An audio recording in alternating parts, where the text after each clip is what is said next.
بسم اللہ الرحمن الرحیم۔ بدر ثانی۔ آقا صلی اللہ علیہ وآلہ وسلم کو سیدنا عباس کی پھر چٹھی آ گئی۔ ابو سفیان 2000 کا لشکر لے کر بددلی سے بدر کی طرف نکلا ہے۔ 50 گھوڑے اس کے ہمراہ ہیں۔ آقا صلی اللہ علیہ وآلہ وسلم تو تیار بیٹھے تھے، اصل میں ابو سفیان خود خوفزدہ تھا۔ وہ چاہتا تھا کسی طرح مسلمان ڈر جائیں، بدر نہ آئیں۔ اس نے ایک مخبر بھی مدینے میں بھیجا، نعیم بن مسعود۔ اسے یہ کام سونپا کہ تم مدینہ میں لوگوں کو ڈرا دو کہ ابو سفیان نے مسلمانوں کو اکھاڑنے کے لیے بہت بڑا لشکر تیار کر لیا ہے۔ وہ ڈرانے آیا تھا، مسلمان بھڑک اٹھے، انہیں احد کے زخم یاد آ گئے۔ اس بار ابو سفیان کو نہیں چھوڑنا، ہر بچہ بڑا تیار ہو گیا۔ جوش سے سب کے منہ لال، بات بھی کھری تھی، جذبہ ایمانی بھی لوگوں میں حد کمال پہ تھا۔ پھر پچھلے دنوں بئر معونہ اور رجی کے المناک واقعات کے بعد مسلمانوں کو بنی نذیر سے شاندار فتح حاصل ہوئی تھی، اور اس جنگ بدر ثانی کے لیے تو سال بھر پہلے جنگ احد سے واپسی پہ خود ابو سفیان نے مسلمانوں کو چیلنج دیا تھا، جسے سن کے آقا صلی اللہ علیہ وآلہ وسلم نے فرمایا تھا، منظور ہے، انشاءاللہ پہنچیں گے۔ مقررہ وقت کی گھڑی شعبان 4 ہجری آ گئی۔ آقا صلی اللہ علیہ وآلہ وسلم چیلنج کو پورا کرنے 1500 کا لشکر لے کر بدر کی طرف نکل پڑے۔ جھنڈا سیدنا علی رضی اللہ تعالیٰ عنہ کے ہاتھ تھا۔ مدینہ کا انتظام عبداللہ بن رواحہ کے سپرد کیا۔ پہنچ گئے پھر اسی میدان بدر میں۔ ادھر بدر میں عرب کے قبائل کا سالانہ میلہ تھا، ہر طرف اس جنگ کی دھوم مچی تھی۔ ابو سفیان اور اس کے لشکر کا انتظار تھا۔ وہ جنگ سے زیادہ عرب قبائل کے لیے ایک دیداور میچ تھا کہ دیکھیں کون جیتتا ہے۔ ادھر ابو سفیان بن حربی اپنا لشکر لے کر نکلا۔ اس کے پاس نفری تو 2000 کی تھی، مگر دل میں وسوسے لاکھ۔ اسے اور اس کے ساتھیوں کو بدر اول جنگ یاد تھی، جب 313 مسلمانوں نے 950 قریشیوں کو ان کے تمام سرداروں سمیت ادھیڑ کے رکھ دیا تھا۔ اب تو مسلمان 1500 کی فوج کے ساتھ ادھر پہنچے ہوئے تھے۔ عرب قبائل میں شور مچا تھا۔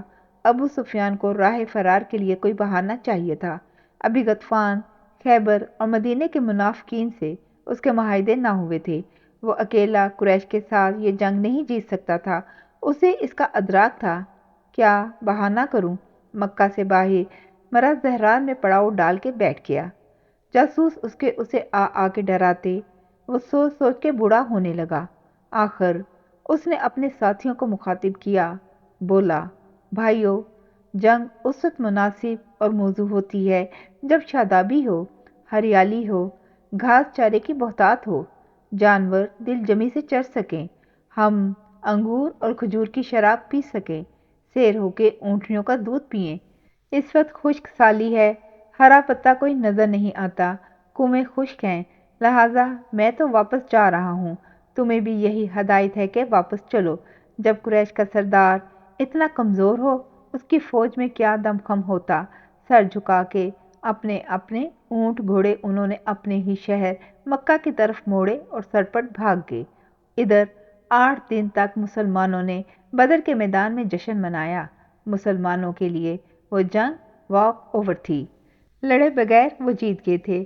جیتے بھی اس طرح کے عرب قبائل کے بدر میلے پہ آئے ہزارہا لوگوں پہ ان کی دھاک جم گئی۔ احد کی جنگ میں وقتی طور پر مسلمانوں کے جانی نقصان سے جو ذرا ان کی ہوا اکھڑی تھی، وہ نہ صرف بحال ہو گئی بلکہ اس میں قوت آئی، نکھار آ گیا۔ کئی نئے قبائل مسلمانوں کے ساتھ اتحاد اور تعاون میں آج ساتھ ملے، نئے حلیف بنے، پرانے وعدوں کی تجدید ہوئی۔ جو عہد کوئی قبیلہ توڑ بیٹھا تھا، اس نے پھر سے قائم کر لیا۔ ساتھ ہی مسلمانوں نے اس تجارتی میلے میں کاروبار کیا، سودا سلف بیچا، خریدا، خوب مالا مال ہو کے اللہ کا شکر ادا کرتے ہوئے سر اٹھائے، عزت و آبرو کے ساتھ مدینہ واپس آئے۔ جلنے والوں کے منہ زیادہ سیاہ ہو گئے۔ ان میں سے سب سے زیادہ سیاہی مدینے کے منافقین کے دلوں اور چہروں پہ تھی، جو کوئی نئی چال سوچ رہے تھے مسلمانوں کی شرمندگی کے لیے۔ بنی مستلق، مکہ اور مدینہ کے درمیان ایک مقام ہے قدیر۔ قدیر کے معنی ہے پھاڑنے والا۔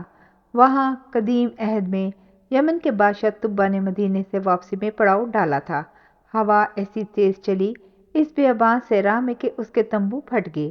اس نے جگہ کو نام دے دیا قدیر۔ پھر وہاں ایک بستی بسی، وہ قدیر کہلانے لگی۔ اس بستی کے قریب ہی شیریں پانی کا چشمہ تھا، اس چشمے کا نام تھا مرسی۔ جاری ہے، جزاک اللہ خیر۔